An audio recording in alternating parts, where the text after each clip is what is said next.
waan gaabanahay balse ma garaad li'i. Ereyadani waa kuwa inoo cabiraya amaba inoo sheegaya dhibaatooyinka waaweyn ay la kulmaan dadka cillinka ahi amaba gaagaabanay. Muuqaalkeena maanta waxaynu kaga hadli doonaa buug la magac baxay Aramida Dahsoon. Buuggaas oo uu qoray Maxamed Cabdirasaaq Diiriye oo ka mid ah dadkaas cillinka ah. Wanigoo Hulaalkan Cabdimajiid ku soo dhawow. inta aynaan mawduuca u gudagelin waxaanu kaa codsanaynaa inaad kanaalka subscribe-ta saarto like-na saar haddii uu ku cajabiyo muuqaalkani si uu gaadho dad badan. Mahadsanid.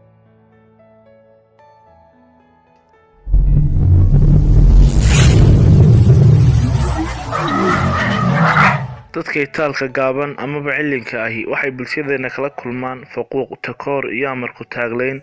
qalbiyada dadka kaga taga urug iyo uur ku taalo aan ka ba'ayn. arrinkaas oo ku keena bulshadaas niyad jab nafsi ahaaneed.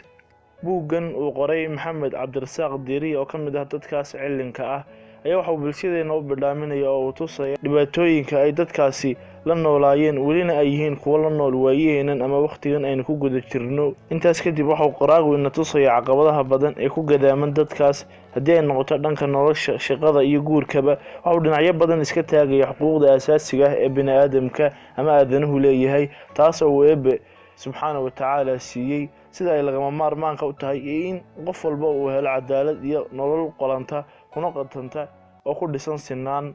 muhiimadda gaarka ah ee uu inoo leeyahay buuggana waxay tahay inaynu xallino soona bandhigno oo aynu daawo u raadino boog ama nabar aan weli bogsan iyo meel aan horey looga hadlin ama aan buug looga qorin. waxa kale oo uu qoraaga buuggani ugu baaqaya ummadda Soomaaliyeed inay Alle subxaanahu wa tacaala ka cabsadaan, sababtoo ah dadka dhammaantood waa abuurka Alle subxaanahu wa tacaala. isaga ayaa sidaa u nashqadeeyey. eebbaweyne ayaa qur-aanka inoogu sheegay in bini'aadamka dhammaantii uu u abuuray sida ugu quruxda badan.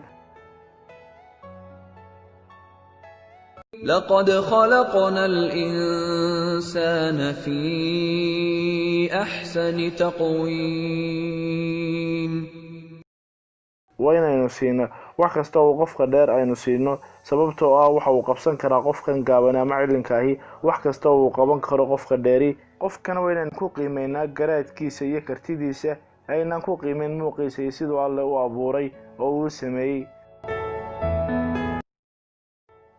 dhanka kale Maxamed oo ah qoraaga buuggan waxa uu tilmaamayaa dhibaatooyinka haysta dadkan cillinka marka la joogay amaba xilligii la joogay miyiga ama baadiyaha, inay kala kulmaan faquuq iyo kala duwanaansho ay ka duwan yihiin dadka, iyadoo xitaa loo diidayo oo aan la siin dhaxalkii uu Rabbi u baneeyey. sababta lagu deeriyey amaba lagu diidana ay tahay inuu gaaban yahay oo keliya.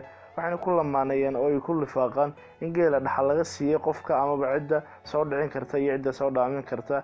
arrinkaasna waa mid aad inooga foolxun haddaynu nahay islaam, gaar ahaan Soomaalideena. waxaynu diidaynaa amaba u diidaynaa qofkan amarkii Alle ama wuxuu Alle subxaanahu wa tacaala siiyey. ugu dambeyntii wuxuu inoo soo gudbinayaa buuggan la magac baxay Aramida Dahsoon inaan lagu kala sarreyn qaab ahaanshaha uu Eebbe inoo abuuray, balse lagu kala sarreeyo cibaado badnaanshaha ee sida uu raali geliyo addoonku Rabbigii. anigana aragti ahaantayda waxaan kusoo gabagabeynaya hadal murti ah oo kasoo akhriyay meel intaan ku guda jiray baadhida mawduucan oo odhanaya waan gaabanahay balse ma garaad li'i.